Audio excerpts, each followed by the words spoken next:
બનાસકાંઠા જિલ્લામાં બની દુષ્કર્મની ઘટના. કાનૂની સલાહ લેવા માટે આવેલી યુવતી પર દુષ્કર્મ ગુજાર્યું. પાલનપુરમાં કાનૂની સલાહ લેવા માટે આવેલી યુવતી પર માલણના ઈસમે દુષ્કર્મ ગુજાર્યું. યુવતીને તેના બોયફ્રેન્ડ સાથે તકરાર થતાં વકીલ પાસે કાનૂની સલાહ લેવા આવી હતી. વકીલે યુવતીને હની ટ્રેપ કરવાનું કહ્યું. યુવતીએ ના પાડી તો અન્યને સોંપી દીધી. વકીલ અને તેના આસિસ્ટન્ટે યુવતીને દાંતા લઈ ગયા અને ત્યારબાદ પાલનપુરમાં પણ આચર્યું દુષ્કર્મ. અફઝલ ઉર્ફે લાલો ઘાસુરાએ યુવતી પર આચર્યું દુષ્કર્મ. વકીલ ઇન્દ્રિસ પઠાણ, અફઝલ ઘાસુરા સહિત 5 સામે પોલીસ ફરિયાદ. પાલનપુર પશ્ચિમ પોલીસે અફઝલ ઘાસુરાની કરી ધરપકડ. વકીલ અને તેના આસિસ્ટન્ટ ફરાર. Bureau report, street news, Banaskantha. બનાવમાં સાહેબ મારે થોડી પ્રોબ્લેમ થઈ હતી ને એટલે હું ગૂગલમાં સર્ચ કર્યું એનજીઓનું. તો એનજીઓનું સર્ચ કરતાં કાયદા જાણો હક માણો કરીને એક ચેનલ આવી. તો ત્યાં મેં કોન્ટેક કર્યો અને હું મતલબ વાતચીત કરવા ગઈ ને મારા મગજમારી થોડી એમ મેજર જેવી હતી. એટલે હું મારા મમ્મી પપ્પાને ઇન્વોલ્વ કરવા માગતી નથી અને ડીસા બી રિટર્ન જવા માગતી હતી નહીં હું.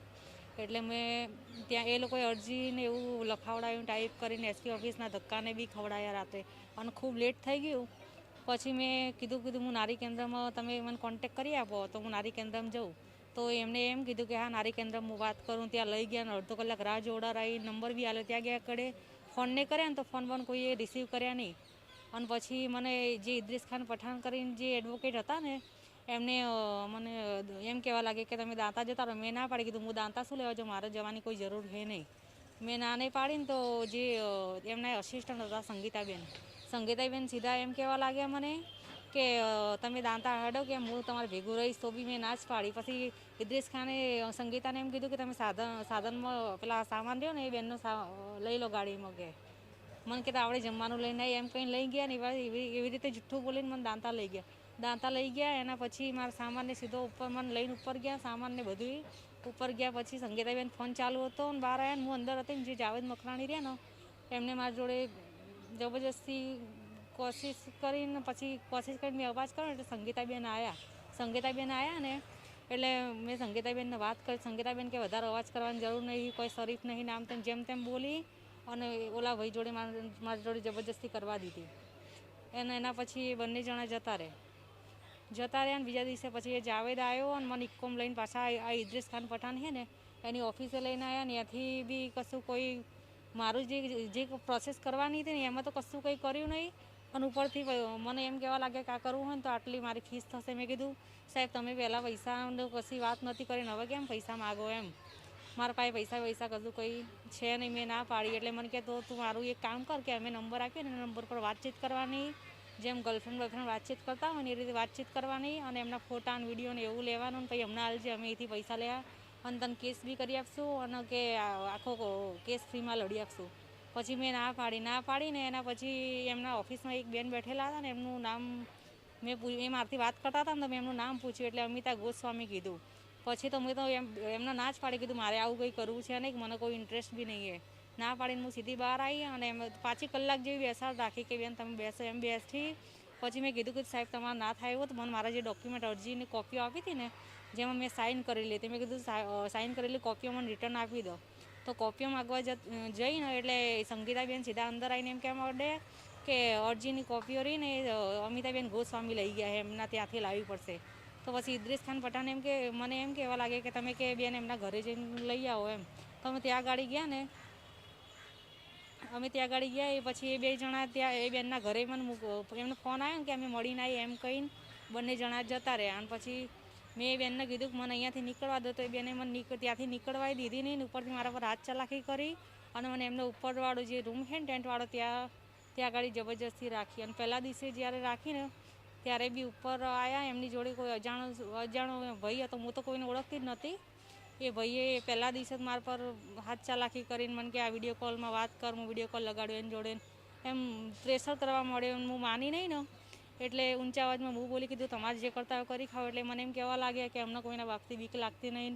હું જ્યારે પોલીસને ફોન કરવા માટે મારો ફોન લીધો ને ત્યારે મારો ફોન અનિતા ગોસ્વામી રહીને એને લાફો મારીને મારો ફોન પડાવી લીધો અને મને જેમ તેમ અપશબ્દો ને બધું બોલવા લાગ્યા. ને ઓલો ભાઈ બી મને મારી કાસ્ટ વિશે બી બહુ ખરાબ બોલતો હતો. મને બી ખૂબ જેમ તેમ બોલવા લાગ્યો. ને હાથ ચલાકી એ દિવસે કરીને ફોનને લઈને જતા રહ્યા. પાછું બીજા દિવસે એની એ ત્યાં જ રાખી અને બીજા દિવસે રાત્રે સમથિંગ સાંજનો ટાઈમ હશે 7:30-8 વાગતાનો ટાઈમ હોય એ ટાઈમે એ ભાઈ અને બંને જણા પીધેલા હતા લેડીઝ બી એ અમિતા ગોસ્વામી ત્યાં આગળ હાજર જ હતી અને એ ભાઈ સીધો આવીને મારથી આ રીતે મને કે વિડીયો કોલમાં વાત કરીને પ્રેશર કરવા લાગ્યો અને મેં વાતને ના કરી ને એટલે અમિતાબેનને મેં કીધું તમે આ બધું શું લે મારી જોડે કરો આ રીતે મેં એમને ખૂબ ખગરી કીધું મને નીકળવા દો તમે એમ પણ કે તને અહીંયાથી તો ગમે તે રીતે ગમે તે કરો ને તો તને નીકળવા નહીં મળે અને અહીંથી બહુ ઊંચો અવાજ કરો ને તો મારીને ફેંકી દેશા આવી ધમકીઓ આપવા મળ્યા કે અમારું નામ ખાલી કે કોઈ બીને પૂછી લેજો નામ ને તેમને એવું ખૂબ મને બોલી ખૂબ ધમકાઈ ખૂબ હાથચાલાકી બી કરી હતી મારી જોડે પછી એ રાત્રે એ જે લાલો માલણ ઉર્ફે અફઝલ હે ને એને મારી જોડે જબરજસ્તી ફિઝિકલ સંબંધ બનાવ્યા માગણી તો અત્યારે ફરિયાદ આપી છે અમે પોલીસે ખૂબ સાથ સહકાર બી આપ્યો પણ આવું મારી જોડે જેવું થયું એવું બીજી કોઈ છોકરી જોડે થાય નહીં એ જ આ લોકોને મતલબ કે સજા મળે. આ કામના ફરિયાદી બેનશ્રી તેમના મિત્ર સાથે બોલાચાલી થતા ના બોલાચાલીના અંતે આ જે ફરિયાદી બેન છે એના મિત્ર વિરુદ્ધ અરજી કરવા માટે આરોપી જે વકીલ છે ઇદ્રીસ પઠાણને ઓફિસ આવેલ અને ત્યારે દરમિયાન તેમને વિશ્વાસમાં નહીં ઇદ્રીસ પઠાણ પોતાની ઓફિસમાં કામ કરતા બીજા આ ગુનાના સહ આરોપીઓ સંગીતાબેન સોલંકી રહે પાલનપુર અને જાવેદ મકરાણી રહે દાંતા નાઓને સાથે અરજી બાબતે વાતચીત કરાવી અને આરોપી જે બીજા એક સહ આરોપી છે અમિતાબેન ગોસ્વામી એમના ઘરે ગુરુવંદના સોસાયટી ખાતે ઘરે રાખેલ હતા અને ત્યાં જે આ પાંચમા જે આરોપી છે અફઝલ ઉર્ફે લાલો નજીરખાન ઘાસોરા રહે માલણ પાલનપુર તેમને ત્યાં જઈને તેમને ડરાવી ધમકાવીને તેમની મરજી વિરુદ્ધ બળાત્કાર કરી અને ફરિયાદી બેનને ફીના પૈસા ના હોય તો આમાં મોબાઈલ નંબર આપીએ તો તે મોબાઈલ નંબર પર વાતો કરી અને મળવા બોલાવી અને ફોટો પાડી અમને આ પૈસા આપવાના થશે એમ કહી આ ગુનામાં આખું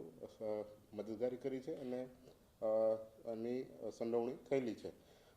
અત્યાર સુધીમાં પોલીસની તપાસમાં જણાવી દઈએ કે આ ગુના બાબતમાં પોલીસ અત્યાર સુધીમાં એક આરોપી અફઝલ ઉર્ફે લાલો નજીરખાન ઘાસુરા રહે માલન તેની અટક કરી લીધેલી છે અને આ ગુનાના કામે જે ગાડી જે સ્કોર્પિયો ગાડી વપરાય છે એને પણ ગુનાના કામમાં અમે કબજે લીધેલી છે.